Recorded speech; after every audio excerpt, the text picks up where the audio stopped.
Hello दोस्तों, तो एक बार फिर से स्वागत है हमारे मेगा माइंड आर्ट्स क्लासेज में। तो दोस्तों आज हम एक सीरीज़ की शुरुआत कर रहे हैं। उस सीरीज़ में हम बात करेंगे 2009 से 2022 तक के हिस्ट्री के वो सारे ऑब्जेक्टिव क्वेश्चन, वस्तुनिष्ठ क्वेश्चन जो आपके एग्जामों में आ चुके हैं और जिनके बीच से क्वेश्चन आने की संभावना एग्जाम में आपके बहुत ज़्यादा हैं। तो हम आज बात करेंगे बाबू 2009 के हिस्ट्री के वो सारे क्वेश्चन जो बाबू 2009 के 12th एग्जाम में आए हुए हैं। और इस क्वेश्चन में हम पहले क्वेश्चन की बात करेंगे। तो वो पहला क्वेश्चन है, धम्म महापात्रों को किसने नियुक्त किया था। क्या क्वेश्चन पूछ रहे हैं, धम्म महापात्रों को किसने नियुक्त किया था। तो पहला ऑप्शन है चंद्रगुप्त मौर्य, दूसरा Bindusar, option C Ashoka, option D Kanishka. तो हमने पढ़ाया था कि गौतम बुद्ध की मृत्यु के बाद धम्म महापात्रों का मुख्य उद्देश्य था बौद्ध धर्म का प्रचार प्रसार करना और अशोक ने धम्म महापात्रों को नियुक्त किया था। तो इस तरह से अब आपका क्वेश्चन होगा, अशोक ने धम्म महापात्रों को नियुक्त किया था।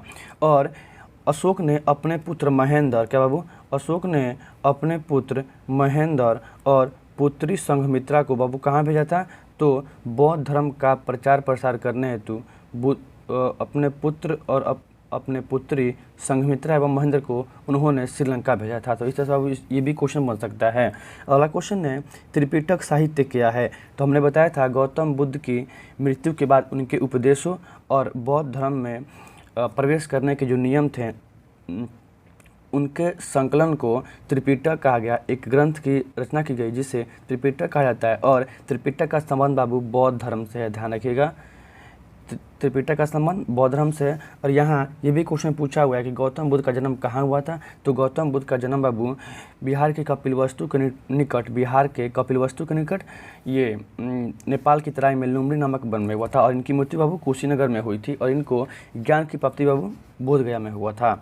इस तरह से त्रिपिटक साहित्य का संबंध बौद्ध धर्म से है। अगला क्वेश्चन है, कनिष्क का राज्यारोहण कब हुआ था। तो हमने बताया था कुषाण वंश का सबसे प्रतापी राजा बाबू कौन था, तो वो कनिष्क था। और चौथी बौद्ध संगति का आयोजन, ये भी क्वेश्चन बना हुआ है, चौथी बौद्ध संगति का आयोजन किसके शासनकाल में हुआ था। तो चौथी बौद्ध संगति का आयोजन कनिष्क के शासनकाल में हुआ था। और जब ये 78 ईस्वी में इनका राज्यारोहण होता है तब इनके द्वारा शक संवत की शुरुआत की जाती है। और ये क्वेश्चन बना हुआ है किसके शासनकाल में, या वो कौन सा शासक था जिसके द्वारा शक संवत की शुरुआत की जाती है। और ये क्वेश्चन बना हुआ है, ध्यान रखिएगा। तो शक संवत की शुरुआत कनिष्क द्वारा की जाती है और कनिष्क का राज्यारोहण 78 ईस्वी में हुआ था।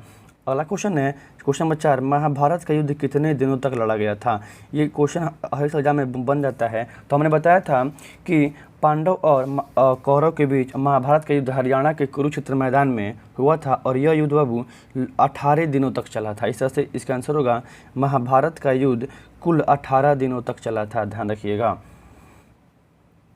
अगला क्वेश्चन है बाबू, क्वेश्चन नंबर 5 है, महावीर ने पार्श्वनाथ के सिद्धांत में नया सिद्धांत क्या जोड़ा था। तो हमने बताया था महावीर स्वामी जो जैन धर्म के 24वें तीर्थंकर थे और पार्श्वनाथ जो जैन धर्म के 23वें तीर्थंकर थे। जब पार्श्वनाथ जैन धर्म के 23वें तीर्थंकर बनते हैं तो उनके द्वारा सत्य, अहिंसा, अपरिग्रह और अस्तेय नामक 4 सिद्धांत दिए जाते हैं। और जब महावीर स्वामी जैन धर्म के 24वें तीर्थंकर बनते हैं तो इनके द्वारा ब्रह्मचर्य सिद्धांत को, क्या बाबू, इनके द्वारा ब्रह्मचर्य सिद्धांत को इसमें जोड़ा जाता है। इस तरह से बाबू इसका आंसर होगा, महावीर स्वामी ने पार्श्वनाथ के सिद्धांत में नया सिद्धांत ब्रह्मचर्य सिद्धांत को जोड़ा था। इस तरह से 5 का आंसर ब्रह्मचर्य सिद्धांत होगा। अगला क्वेश्चन है बाबू, देखते हैं, पुर्तगालियों ने गोवा पर अधिकार कब कर लिया था। तो हमने बताया था पुर्तगालियों का गवर्नर अल्फांसो डी अल्बुकर्क था। क्या बोले, अल्फांसो डी अल्बुकर्क था। और इसके शासनकाल में पुर्तगालियों ने गोवा पर 1510 ईस्वी में अधिकार किया था। इस तरह से पुर्तगालियों ने गोवा पर 1510 ईस्वी में अधिकार किया था। अगला क्वेश्चन है, क्वेश्चन नंबर 7, सहायक संधि की शुरुआत किसने की थी। अगर सहायक संधि की बात करें, अगर शुरुआत की बात करें और कार्यान्वित अर्थात मतलब इसको आगे बढ़ाने का काम किसने किया, तो वो था लॉर्ड वेलेस्ली। लेकिन अगर वही बात करें सहायक संधि की मतलब जन्मदाता किसको बोलते हैं, तो वो था डुप्ले। डुप्ले को सहायक संधि का जन्मदाता माना जाता है। लेकिन ये क्वेश्चन 12th में नहीं बना हुआ है, केवल ये बना हुआ है सहायक संधि की मतलब सहायक संधि को आगे किसने बढ़ाया था, तो वो था लॉर्ड वेलेस्ली, ध्यान रखिएगा।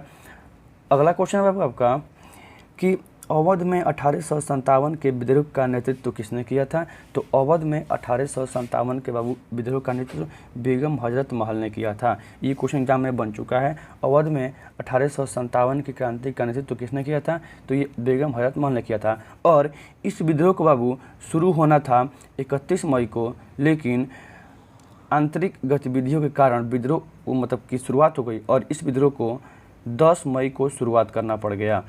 ये भी क्वेश्चन बना हुआ है। अगला क्वेश्चन है 1857 का विद्रोह कब हुआ? तो 1857 का विद्रोह अभी जस्ट बतबे किए हैं 10 मई को हुआ था। ये भी क्वेश्चन आपसे बना हुआ है। अगला क्वेश्चन है भारतीय राष्ट्रीय कांग्रेस के संस्थापक कौन माने जाते हैं? तो हम बताए थे कि भारतीय राष्ट्रीय कांग्रेस की स्थापना 1885 में मुंबई के एक विद्यालय में की गई थी और इसके संस्थापक ए.ओ. ह्यूम थे, जिसे हर्मिट ऑफ शिमला के नाम से भी जाना जाता है। तो इस तरह से भारतीय राष्ट्रीय कांग्रेस के संस्थापक ए.ओ. ह्यूम थे। ये क्वेश्चन बना हुआ है। और ये क्वेश्चन ये भी बना हुआ है कि भारतीय राष्ट्रीय कांग्रेस की स्थापना किस वर्ष हुई थी? तो भारतीय राष्ट्रीय कांग्रेस की स्थापना 1885 में हुई थी। ध्यान रखिए, ये भी क्वेश्चन यहाँ में बना हुआ है। अगला क्वेश्चन है विजयनगर साम्राज्य। ये एक साम्राज्य हुआ करता था प्राचीन भारतीय इतिहास में, मध्यकालीन भारतीय इतिहास में, और विजयनगर साम्राज्य की स्थापना 1336 में। क्या बाबू? विजयनगर साम्राज्य की स्थापना 1336 में हरिहर और बुक्का नामक दो भाइयों ने की थी। ये भी क्वेश्चन दोनों पूछा हुआ है। विजयनगर साम्राज्य की स्थापना किसने की थी और कब की थी? तो 1336 में हरिहर और बुक्का नामक दो भाइयों ने की थी। क्वेश्चन यहाँ ये भी पूछा हुआ है कि हरिहर एवं बुक्का का संबंध किस वंश से है? तो इनका संबंध बाबू किससे है? तो इनका संबंध संगम वंश से है। ध्यान रखिएगा। आगे बात करते हैं क्वेश्चन की। आगे देखेंगे उत्तर भारत में भक्ति आंदोलन का जनक आरंभ किस संत ने किया था? तो उत्तर भारत में भक्ति आंदोलन की बात करें तो उनमें रामानंद थे और इनके बाद धीरे धीरे माँ चैतन्य महाप्रभु आदि लोगों ने भी इनमें शामिल होना शुरू हो गए। इस तरह से 12 का इसमें आंसर होगा रामानंद के द्वारा उत्तर भारत में भक्ति आंदोलन की शुरुआत की गई थी। अगला क्वेश्चन देखते हैं। तो अगला क्वेश्चन है, हम 11th पढ़ाए हुए हैं, कैप्टन हॉकिंस किस मुगल सम्राट के दरबार में आया था? क्वेश्चन बना हुआ है, कैप्टन हॉकिंस किस मुगल सम्राट के दरबार में आया था? तो आपको बताना चाहिए कैप्टन हॉकिंस औरंगजेब के दरबार में जहांगीर के दरबार में आया था। ये क्वेश्चन बना हुआ है, कैप्टन हॉकिंस जहांगीर के दरबार में आया था। ध्यान रखिएगा। आगे बात करते हैं। तो अगला क्वेश्चन नंबर 14, निम्नलिखित में से अकबर किस पर अधिकार नहीं कर सका? तो अकबर मेवाड़ पे अधिकार नहीं कर पाया था। ध्यान रखिएगा, ये क्वेश्चन बना हुआ है, अकबर निम्नलिखित में से किस पर अधिकार नहीं कर पाया था? तो अकबर मेवाड़ पर अधिकार नहीं कर पाया था। अगला क्वेश्चन 15 है, निम्नलिखित में से कौन मुगल बादशाह आलमगीर के नाम से जाने? और जब बात करें आलमगीर से नाम से, तो अ से आलमगीर, अ से औरंगजेब, तो आलमगीर के नाम से औरंगजेब को जाना जाता है। और बात करेगा औरंगजेब की मृत्यु कब हुई थी? तो औरंगजेब की मृत्यु 1707 में। ध्यान रखिएगा, अ से औरंगजेब, अ से आलमगीर, और औरंगजेब की मृत्यु 1707 में दक्षिण भारत में हुई थी। क्या बाबू? औरंगजेब की मृत्यु 1707 में कौन से भारत में हुई थी? तो औरंगजेब की मृत्यु 1707 में दक्षिण भारत में हुई थी। ध्यान रखिएगा। अगला क्वेश्चन देखते हैं। क्वेश्चन नंबर 16 है, गेटवे ऑफ इंडिया का निर्माण कब हुआ? यहाँ से क्वेश्चन बाबू दो को पूछता है। एक पूछता है इंडिया गेट का निर्माण, और जब बात करेगा इंडिया गेट का निर्माण, तो इंडिया गेट का निर्माण 1931 में किया गया था और गेटवे ऑफ इंडिया का निर्माण 1911 में किया गया था। तो आपसे यहाँ बाबू आने वाले मतलब 2010 या 2012 के पेपर में क्वेश्चन ये पूछा हुआ है कि इंडिया गेट का निर्माण कब किया गया था? तो इंडिया गेट की बात करें तो इंडिया गेट का निर्माण 1931 में किया गया था और गेटवे ऑफ इंडिया का निर्माण 1911 में किया गया था। अगला क्वेश्चन है, 1942 में कौन सा आंदोलन हुआ था? तो 1942 में मुंबई से एक आंदोलन की शुरुआत होती है, जिस आंदोलन की शुरुआत महात्मा गांधी के द्वारा किया जाता है। महात्मा गांधी द्वारा किया जाता है और इस आंदोलन की शुरुआत 8 अगस्त 1942 को होती है, जिसे भारत छोड़ो आंदोलन के नाम से जाना जाता है। क्वेश्चन ये भी पूछा हुआ है 1942 का संबंध किस आंदोलन से है? तो 1942 का संबंध बाबू भारत छोड़ो आंदोलन से है, जिसकी शुरुआत महात्मा गांधी ने की थी। इस तरह से बाबू इसका आंसर होगा, क्या होगा? भारत छोड़ो आंदोलन। अगला क्वेश्चन है, दिल्ली चलो का नारा किसने दिया था? तो हमने आने वाले दिन में हम एक चैप्टर पढ़ाएंगे भारतीय राष्ट्रीय आंदोलन, जिसमें हमको पढ़ना है दिल्ली चलो का नारा सुभाष चंद्र बोस के द्वारा दिया गया था। इस तरह से इसका आंसर होगा क्वेश्चन 18 का, दिल्ली चलो का नारा किसने दिया था? तो दिल्ली चलो का नारा सुभाष चंद्र बोस ने दिया था। अगला क्वेश्चन है बाबू, भारतीय संविधान की प्रारूप समिति, जिसको बोलते हैं ड्राफ्ट कमेटी या मसौदा कमेटी, इस समिति के अध्यक्ष डॉक्टर भीमराव अम्बेडकर थे और इस प्रारूप समिति का गठन 29 अगस्त 1947 को किया गया था। ध्यान रखिएगा, 29 अगस्त 1947 को किया गया था। क्वेश्चन बना हुआ है प्रारूप समिति का गठन कब किया गया था, तो 29 अगस्त 1947 को किया गया था, जिसमें कुल 7 लोग शामिल थे। उनमें इसका जो अध्यक्ष थे वो डॉक्टर भीमराव अम्बेडकर, जिन्हें संविधान का पिता भी कहा जाता है। ये भी क्वेश्चन पूछा हुआ है, संविधान का पिता किसको बोलते हैं, तो संविधान का पिता डॉक्टर भीमराव अम्बेडकर को बोलते हैं और प्रारूप समिति के अध्यक्ष डॉक्टर भीमराव अम्बेडकर को बोलते हैं। अगला क्वेश्चन है, भारतीय संविधान के अनुसार संप्रभुता कहाँ निहित है। संप्रभुता कहाँ निहित है, तो ये क्वेश्चन बना हुआ है। तो कहीं कहीं राष्ट्रपति भी देता है, कहीं संविधान भी देता है, लेकिन संविधान है तब राष्ट्रपति है। इस तरह से भारतीय संविधान के अनुसार संप्रभुता संविधान में निहित है। इसका आंसर संविधान होगा। क्वेश्चन नंबर अगला है, राखल दास बनर्जी के द्वारा मोहनजोदड़ो।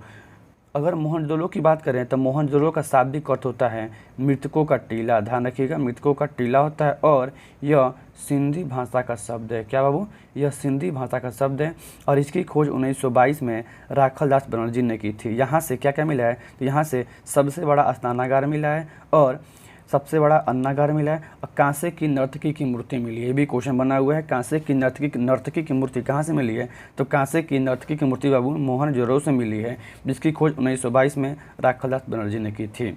इसे सिंध का बाग भी बोलते हैं। अगला क्वेश्चन है, सिंधु घाटी सभ्यता में विशाल स्नानागार के अवशेष। हमने अभी बताया है, जब भी पूछेगा विशाल स्नानागार, विशाल अन्नागार, कांसे की नर्तकी की मूर्ति, सूती कपड़ा या पानी के जहाज के साक्ष्य कहाँ से मिले हैं, तो ये सब मोहनजोदड़ो से मिले हैं, जिसका शाब्दिक अर्थ मृतकों का टीला होता है और यह सिंधी भाषा का शब्द है, जिसे सिंध का बाग भी बोलते हैं और जो सिंधु नदी के किनारे स्थित है। ध्यान रखिएगा, क्वेश्चन बना हुआ है, मोहनजोदड़ो कौन सी नदी किनारे स्थित है, तो मोहनजोदड़ो सिंधु नदी किनारे स्थित है। अगला क्वेश्चन है, क्वेश्चन नंबर 23, 16 महाजनपदों में सबसे महाशक्तिशाली जनपद कौन था। अगर जनपद की बात करेगा तो जनपद का अर्थ होता है जन अथवा लोग जहाँ बस जाते हैं, रह जाते हैं, उन्हें जनपद कहा जाता है और यही जब प्रक्रिया लंबी हो जाती है, जब वहाँ लोगों का बसाव ज़्यादा होता है, तो उसको महाजनपद बोलते हैं। और प्राचीन भारतीय इतिहास में 6ठी शताब्दी ईसा पूर्व में 16 महाजनपद हुआ करते थे, जिनमें मगध सबसे शक्तिशाली महाजनपद था और मगध को वर्तमान बाबू हम बिहार के नाम से जानते हैं। हमारा बिहार का प्राचीन नाम ही बाबू क्या था, मगध था। ध्यान रखिएगा। और 16 महाजनपदों का उल्लेख जैन धर्म की पुस्तक अगंतुर निकाय, क्या बाबू, जैन धर्म की पुस्तक अगंतुर निकाय और बौद्ध धर्म की पुस्तक अगंतुर निकाय और जैन धर्म की पुस्तक भगवती सूत्र से मिलता है। ये क्वेश्चन 12 में कभी बना हुआ नहीं है और बनता भी है तो आप बोल देना, वहाँ आप पेंसिल मार के आना कि महाजनपदों का उल्लेख बौद्ध धर्म की पुस्तक अगंतुर निकाय और जैन धर्म की पुस्तक भगवती सूत्र से मिलता है। अगला क्वेश्चन देखते हैं, कर है अर्थशास्त्र और इंडिका में किस राजवंश की जानकारी प्राप्त होती है। तो हमने बताया था अर्थशास्त्र के लेखक कौन है, तो अर्थशास्त्र के लेखक बाबू चाणक्य हैं और अर्थशास्त्र में मौर्यकालीन प्राचीन भारतीय की जानकारी प्राप्त होती है। और इंडिका के लेखक कौन है, तो इंडिका के लेखक मेगास्थनीज हैं। ठीक है ना, ध्यान रखिएगा। इंडिका एक पुस्तक हुआ करती है जिसके लेखक मेगास्थनीज हैं, अर्थशास्त्र के लेखक चाणक्य हैं और इन दोनों पुस्तकों में मौर्यकालीन प्राचीन भारतीय की जानकारी प्राप्त होती है। इस तरह से अर्थशास्त्र और इंडिका का संबंध मौर्य वंश से है। ध्यान रखिएगा। अगर अगले क्वेश्चन की बात करें तो अगला क्वेश्चन है, किस शिलालेख में अशोक के कलिंग विजय का उल्लेख मिलता है। अगर शिलालेख की बात करें तो कलिंग विजय का उल्लेख करें तो अशोक के 13वें शिलालेख में कलिंग विजय का वर्णन मिलता है। क्वेश्चन पूछा हुआ है कलिंग युद्ध कब हुआ था, तो कलिंग युद्ध 261 ईसा पूर्व हुआ था। क्वेश्चन बना हुआ है, कलिंग युद्ध 261 में हुआ था। ये भी क्वेश्चन बना हुआ है और कलिंग युद्ध का संबंध अब किससे है, तो अशोक से है। और इस कलिंग युद्ध जो 261 में हुआ था, इसका उल्लेख कहाँ मिलता है, तो इनके 13वें शिलालेख में मिलता है। इसके लगभग कुल 14 शिलालेख हुए हैं, जिनमें से प्रथम शिलालेख बाबू गुजरात के जूनागढ़ से प्राप्त हुआ था। ये सारे क्वेश्चन नहीं पूछा हुआ है, बस ये क्वेश्चन बना हुआ है कि अशोक के कलिंग विजय का उल्लेख 13वें शिलालेख से प्राप्त होता है और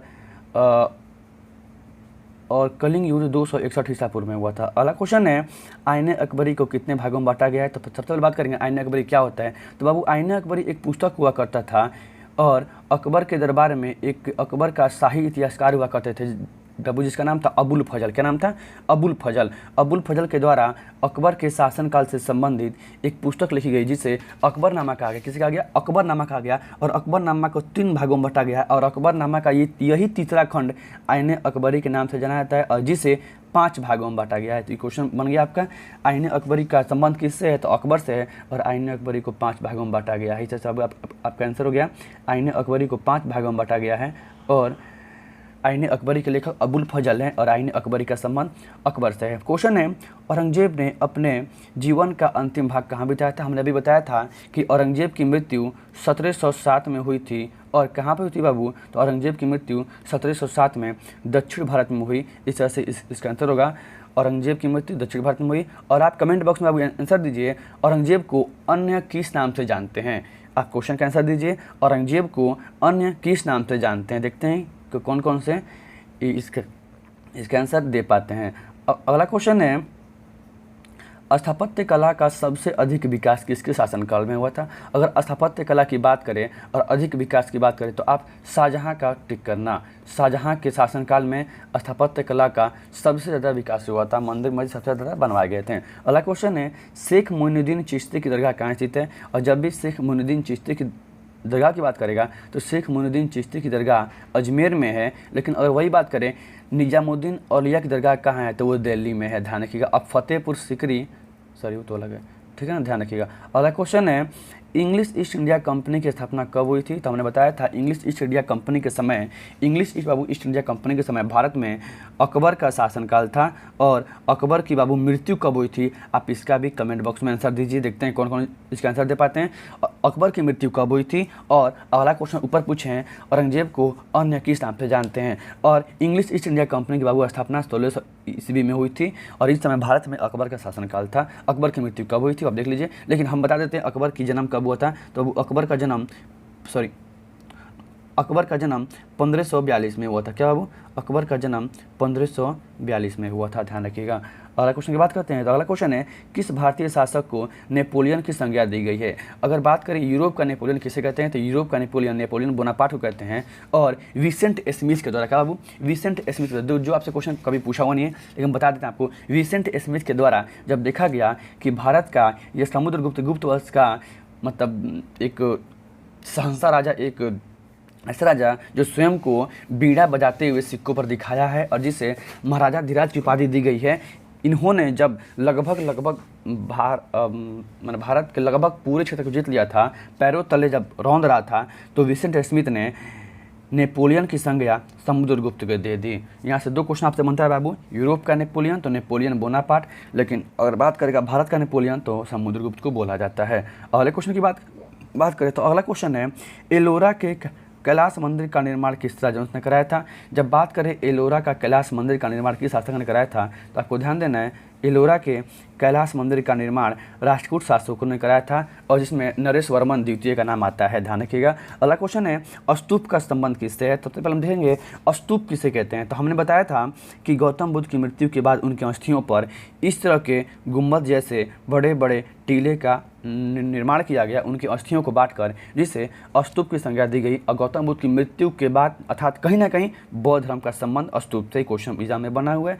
स्तूप का संबंध बाबू किससे है? तो स्तूप का संबंध किससे बाबू? स्तूप का संबंध बौद्ध धर्म से है। अगला क्वेश्चन है, अलबरूनी किसके साथ भारत आया था?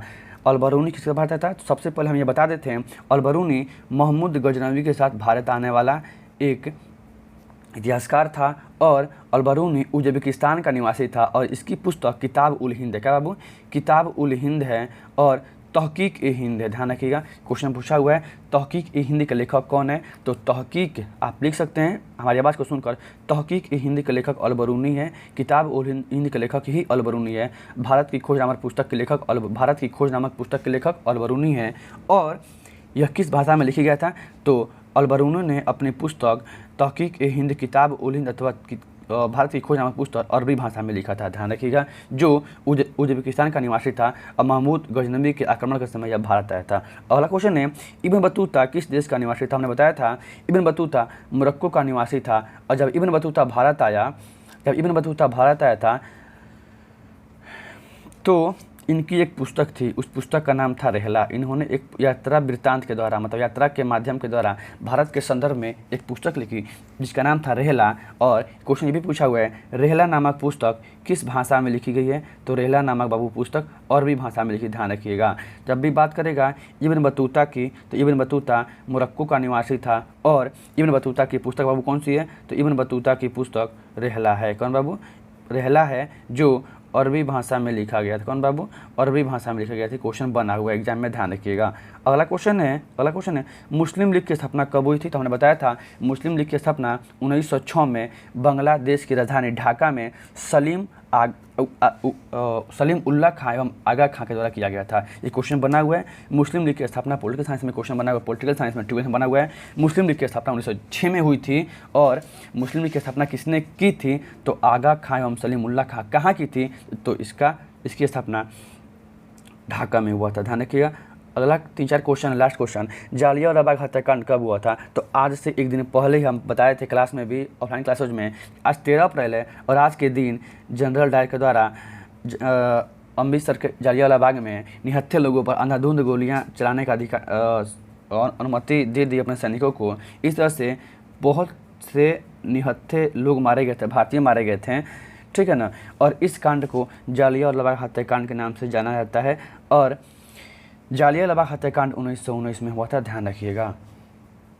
अगला क्वेश्चन है दांडी किस राज्य में स्थित है? तो हमने बताया था दांडी आंदोलन या दांडी मार्च या सविनय अवज्ञा आंदोलन की शुरुआत 1930 में हुई थी, महात्मा गांधी ने की थी, ठीक है ना। डिसओबीडियंस मूवमेंट बोलते हैं इसको। और दांडी गुजरात राज्य में स्थित है, ध्यान रखिएगा। यहाँ से उन्होंने नमक आंदोलन की शुरुआत की थी, दांडी आंदोलन की शुरुआत की थी। अगला क्वेश्चन है पूना समझौता किस वर्ष हुआ था?